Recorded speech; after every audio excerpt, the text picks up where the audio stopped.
Immortal John Hancock here, and I am just blown away of the box I just received. So, in this box, I have the craziest donation I've ever received, and I'm just in shock. It's just crazy. And so, there's a gentleman who donated this to my channel, does not want to be identified, and just simply messaged me and said, "I love what you do. I really appreciate all the videos you do, and I would like you to have your dream of that museum one day. And here you go. I know you're missing this for your Nintendo collection, and so here you go." So, as many of you know, I'm still on a journey of completing my box Nintendo Entertainment System collection, and I'm getting very close. I'm not there yet, but I'm down now to six licensed games for the set, and one unlicensed that I'm going for, and the list will be below. So here is what has been added to my box game collection. Now, I've been collecting Nintendo for going on close to 30 years now, and so as a early teen, I started pursuing Nintendo games and kind of collecting more than what I would play. All right, let's get going. First up, this is the Namco version of Miss Pac-Man, and there's going to be a theme here. Let's see if you can catch it. So this was released way after the Tengen version, and it's actually stripped down. So if you have a choice between the Tengen version and this version, the Tengen one is better. This is more of a stripped arcade version, a couple extra features, not much, but came out in 93. Holy cow, 93. That's 2 years after the Super Nintendo. Yep, there you go. And it is complete now. This is actually complete in box, and so it's pretty neat. This cartridge is in better shape than mine. So, very neat. Alright, next up. Mario's Time Machine.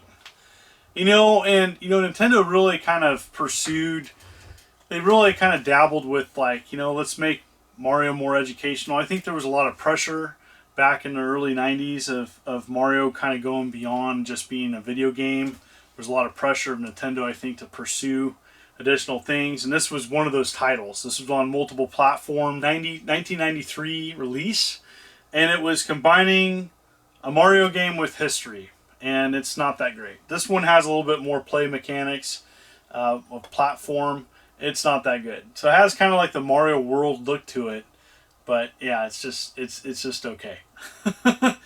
But never had the box. It's complete now. Very excited about that. All right. Next up is a game that I've played quite a bit back in the day, rented it, but never owned a complete copy of it, and never owned a box copy of it, and that's Scat. And I know, terrible name, right? It's Special Cybernetic Attack Team. And what you need to know about this is, if you like Forgotten Worlds on the Genesis or arcade, play this. It's good.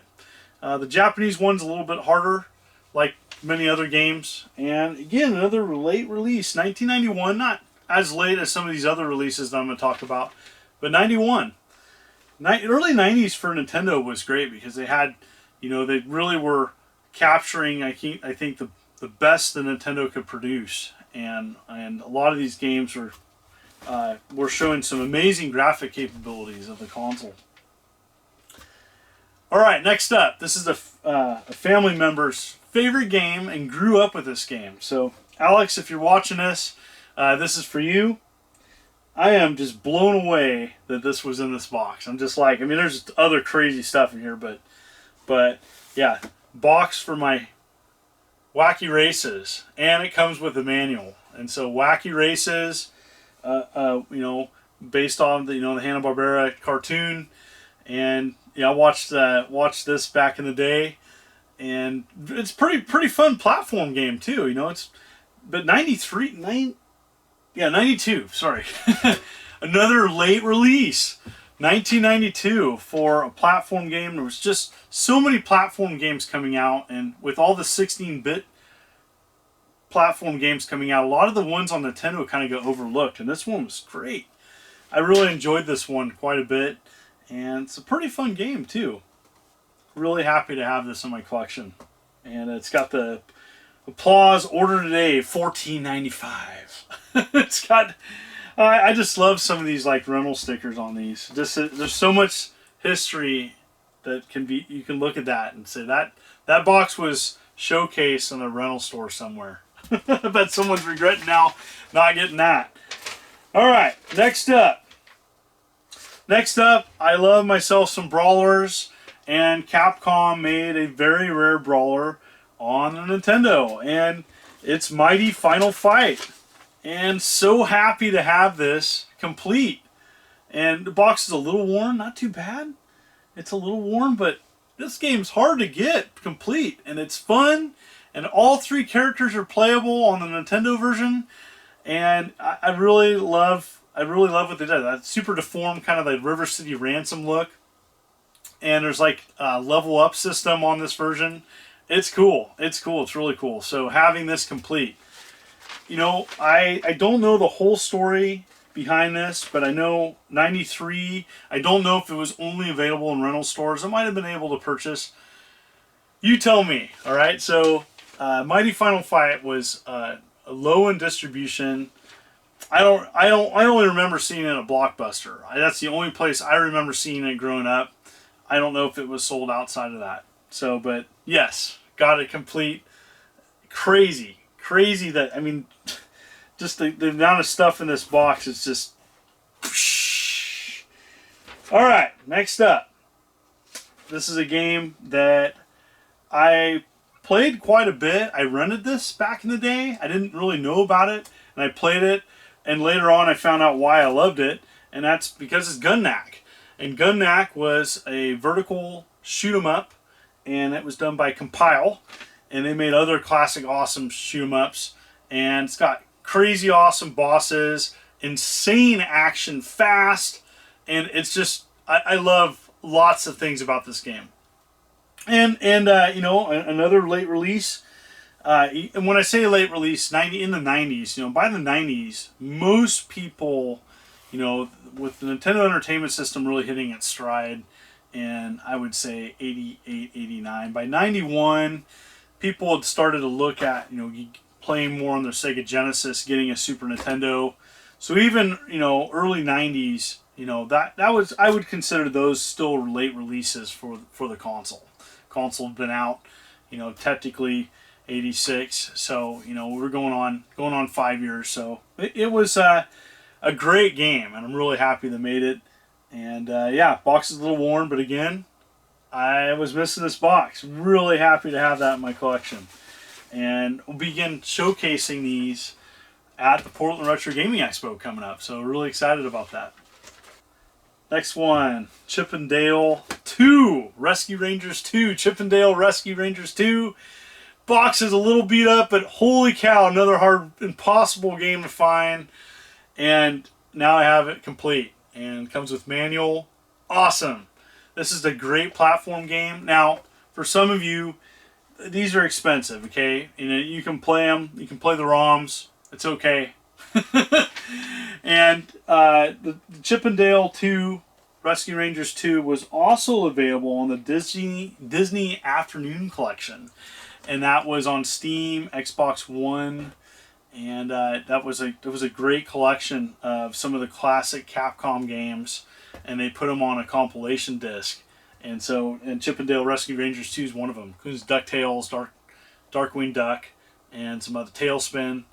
And yeah, really neat to have this. Very happy about that. And so, I have so many great memories of playing some Capcom games, especially on my Nintendo. There's so many quality games that came out. A lot of them too weren't too difficult.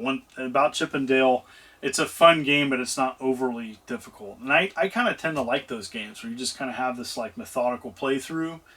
I could go on about that. That's awesome. All right.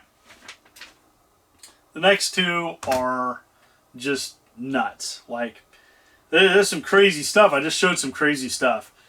But the next two are just like, oh my gosh. So there's two in here. I'm overly grateful, and humbled by, you know, people sending me stuff like this. So the next one, Bonk's Adventure. That's right. The box is in excellent shape, and it's just, you know, it's up there. It's one of the more difficult boxes to get for the Nintendo Entertainment System. A late release. Get this. Oh, by the way, Chip and Dale came out in '94. So did this. You know, this was a TurboGrafx icon, and it later was, they made the game for the Nintendo Entertainment System, and it's Bonk's Adventure without the turbo. It's kind of like I joke around about it.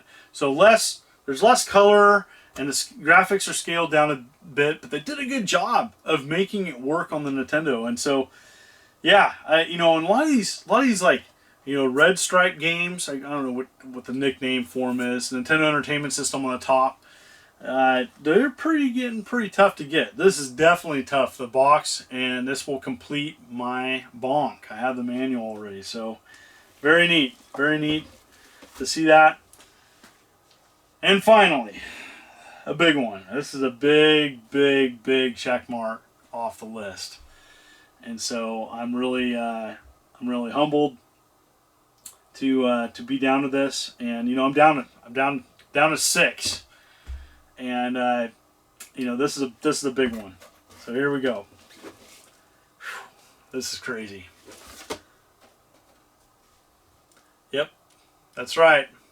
Kid Clown in Nightmare World. And this is one of the hardest boxes to get, other than stadium events, for the collection. It's really tough to get. It does include the manual. I love that it has a $25.99 sticker on it, keeping that on there. And it's what's kind of interesting is this was a Mickey Mouse game overseas, and they converted it. They converted it to Kid Clown for the United States because Kemco didn't have the license for Mickey. Capcom did. And so really neat to have this in my collection, and such a rarity, and you know, definitely I've just it's just nuts. So having these in my collection I'm just blown away. And so just want to say thanks. You know, hopefully the person who donated these is watching this, and I'm eternally grateful. And you know, I'm looking forward to having my Nintendo Entertainment System collection on display at PRGE coming up, and it's all going to be on display, flaws and all, and I think that adds character to it. A lot of my games I've collected over the last, you know, nearly 30 years, and it just adds some character. But these big ones, you know, definitely having it closer to complete. I'm down to 6, so I'm really excited about that and showcasing that, and I just want to say thanks. So that's my update. So what am I still missing?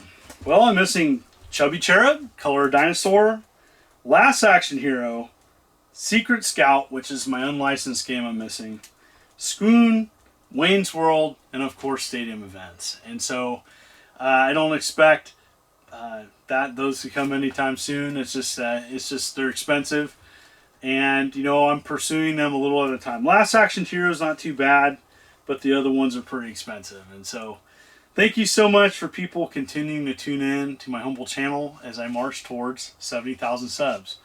I'm humbled and honored by people's comments, and you know, got a lot of stuff going on right now, and I'm just really appreciate showcasing things on my channel, and I'm having a lot of fun, and I look forward to doing many more videos. This is Immortal John Hancock. Thank you, and you take care.